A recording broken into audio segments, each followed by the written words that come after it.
من دوام روزگاری رفتگانم، من نشان آدمانی بینشانم. من به هر یک اسکری از یاد رفته یادگاری بیگزند جاویدانم. من جوانم، من جوانم، من جوانم. سلام و درود پر از مهر و محبت ما را بپذیرید بینندگان عزیز و گرامی قدر برنامه آفتاباران. با تمنای خوشی های فراوان برنامه نوبتی خویش را حسن آغاز می‌بخشیم.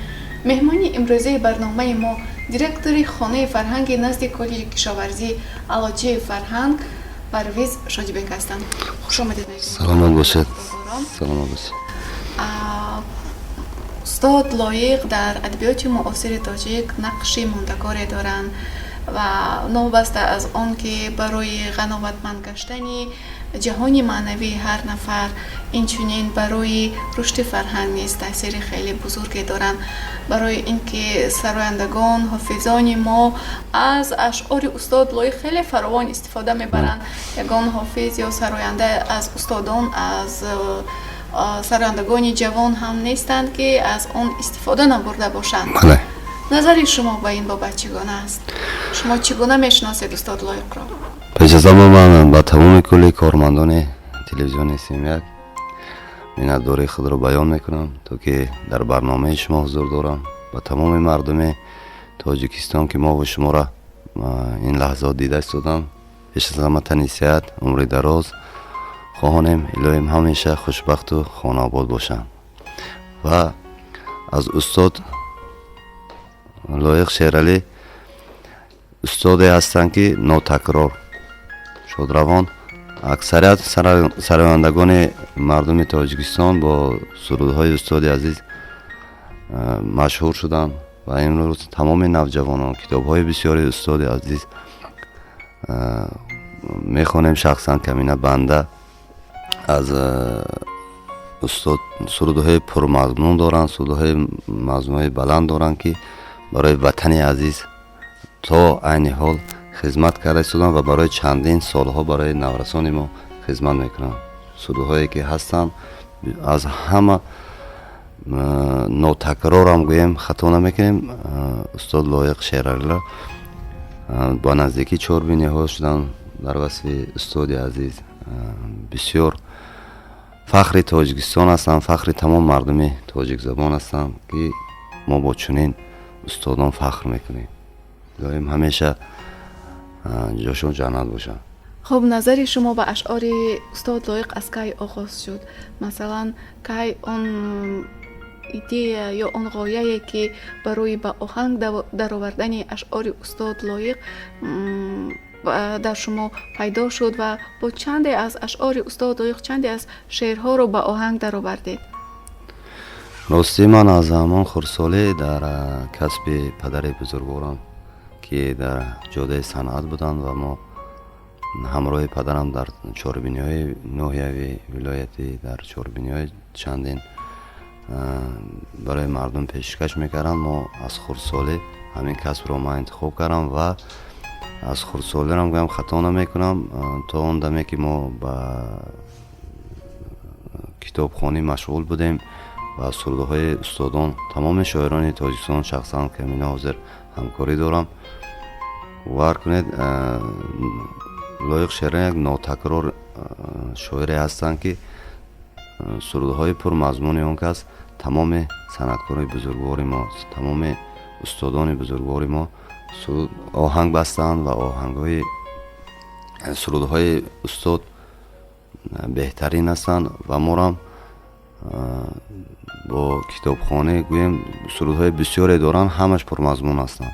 اما در سال 2009 من یک تصمیم گرفتم یک سرودی با نام مادر پیشکشی مردم کرده بودیم، آهنگ ساخته بودیم و سرودها دارن عشقی هستند و برای وطن عزیز. تمام مضمون امروزه سرود گویم از در کتاب‌های استاد بسیار مضمونای بلند دارند و ما یک 4-5 آهنگی از سرودهای استاد ایجاد کردیم برای مخلصان و اجازه باشد ما یک چند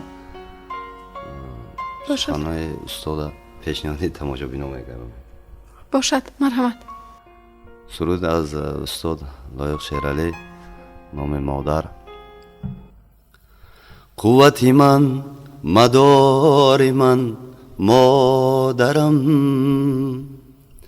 باغی من و بهار من، مادرم. صدقه شوم به نام تو مادرم، لایق احترامی تو مادرم. از همه کس نکوی تو مادرم، از همه خوب روی تو مادرم. چشمه آرزوی تو مادرم، باعثی آبروی تو مادرم. قوتی من، مدار من، مادرم، باغی من و بهار من، مادرم. صدقه شوم به نام تو مادرم، لایق احترامی تو مادرم.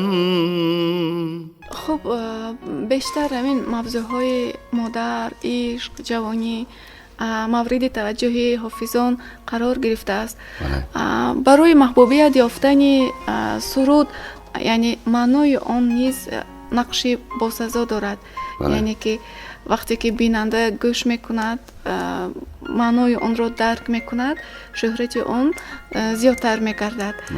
شما با این سمت چگونه مثلا توجه دارید در مورد انتخاب شعر؟ به شما یگان نفر استادان مصلحت میدین و یا خودتان انتخاب میکنید؟ چه خیلی صورت میگیرد؟ بله درست قید کردید. من راستی تمام سروده شاعران بر مرد تاجیکستان یعنی چنین درباره استاد عزیز لایق ناتکرارم گویم خطا نمیکنیم برای تمام صنعتکارای امروزه ما، استادای ما، تمام حافظانی که در همین جاده صنعت هستند با سرودهای همین استاد عزیز مشهور شده استادان و سرودهای پرمضمون دارن. البته من با شاعران همکاری میکنم، با استادان. سروده که انتخاب میکنیم سرودهای استاد هم خیلی خودشون تیار هستن، هم خیلی سروده هستن که خودش آهنگ دارد. بله. و درباره عشق هم گویم، درباره مادر وطن، در تمام ساحه که استاد سروده هاشون ما وقتی کتابی استاد ورق میزنیم، ورق میگردانیم، سرودهای پرمضمون هستن و خودشون یک آهنگ تیار دارن.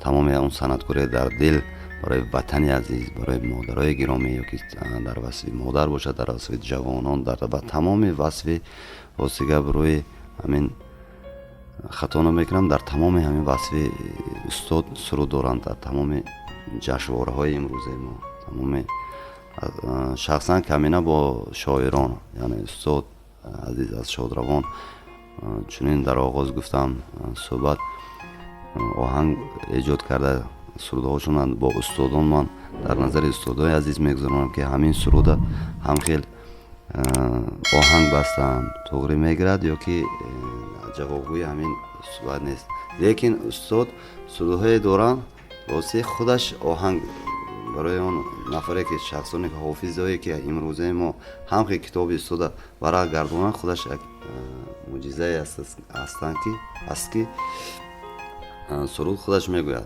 یعنی زحمت بسیاری طلب نمیکنه. بله سرودها تیار هستند.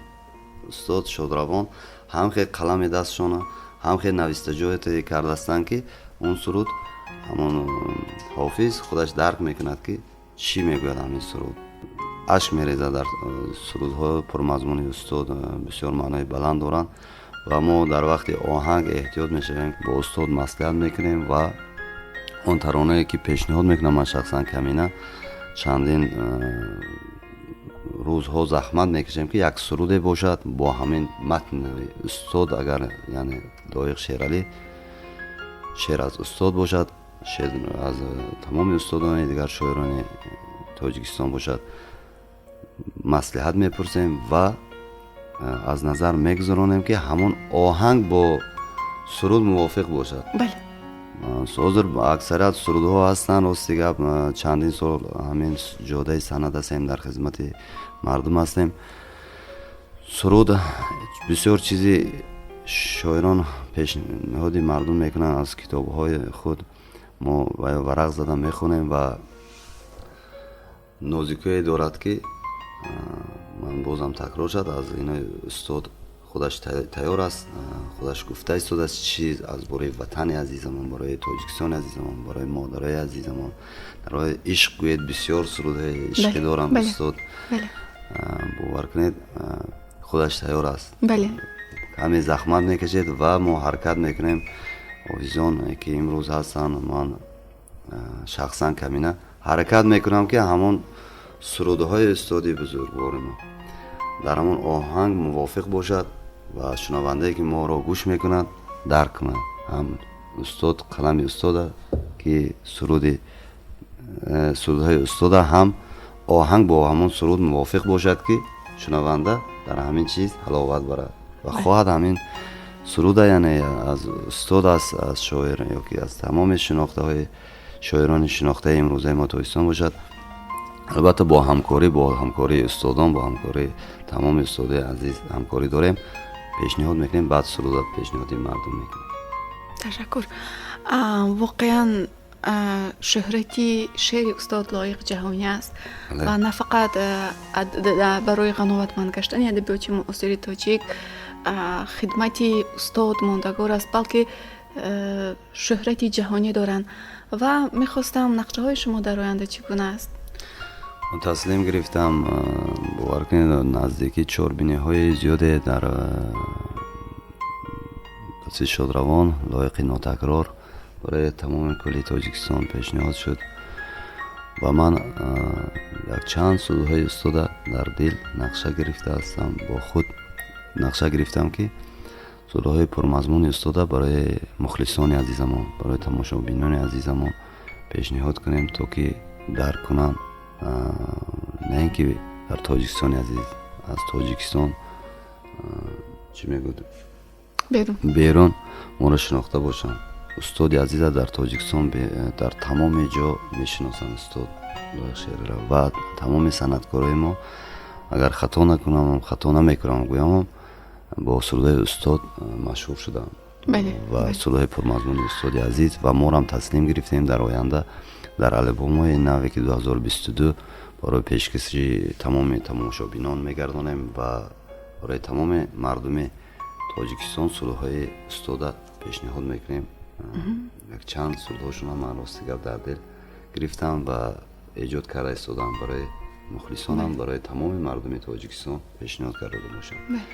ва консерти худро агар худо хоҳад насиб карда бошад дар вилояти Суғд мо пешниҳод мекунем иншоалло, бо дастгирии ҳамаи мухлисони азиз, бо хоҳиши мухлисони азиз. дар оғози консерт ман иншоалло бо суруди шодравон лоиқ шеъралӣ мешавад ва мо фахр мекунем ки устоди азиз сурудҳошона мо дар оҳанг медарорем ва барои мухлисон пешниҳод мекунем. ташаккур. хуб мешуд ки боз як суруди дигареро ба бинандагони гиромии мо манзур месохтед. марҳамат. боз як суруде аз устод шоири нотакрор лоиқ шеъралӣ, як суруди ишқӣ дар оҳанг дароварда будем ва пешниҳоди мухлисон мегам. бошад. گاه آتشم گه آتشی یاد از منی عاشق کنه، گه شادمانم گه چونی یاد از منی عاشق کنه. گه آتشم گه آتشین یاد از منی عاشق کنه، گه شادمانم گه چونی یاد از من عاشق کنه. گه پیری بر جان ماندیم، گه کودکی ناخواندیم. گه پیر بر جان ماندیم، گه کودکی ناخواندیم.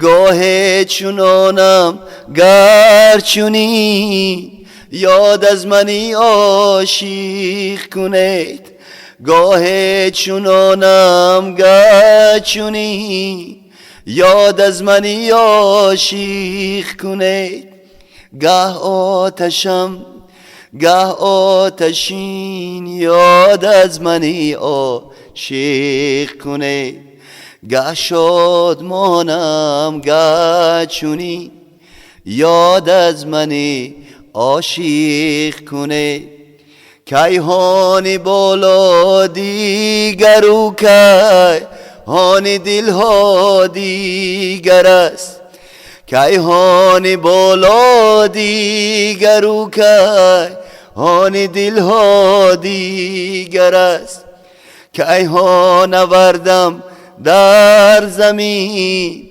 یاد از منی عاشق کنید کیهان آوردم در زمین یاد از منی عاشق کنید گه آتشم گه آتشین یاد از منی عاشق کنید گه شادمانم گه چونی یاد از منی عاشق کنید.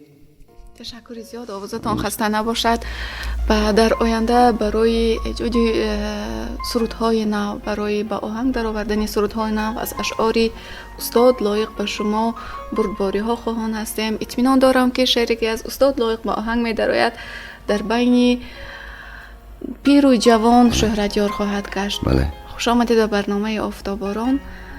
قدوم شما را خوش آمدید میگویم. دوستان خوشبخت باشید در جهان با یاری خوشگل. دوستان خوشبخت باشید در دل یاران خوشدل. بینندگانی عزیز و ارجمند برنامه آفتاباران، در همین جا فرصت برنامه ما به آخر رسید. تا هفته آینده خیر و خوش میکنیم. سلامت و سربلند بمانید. خیر عزیزان.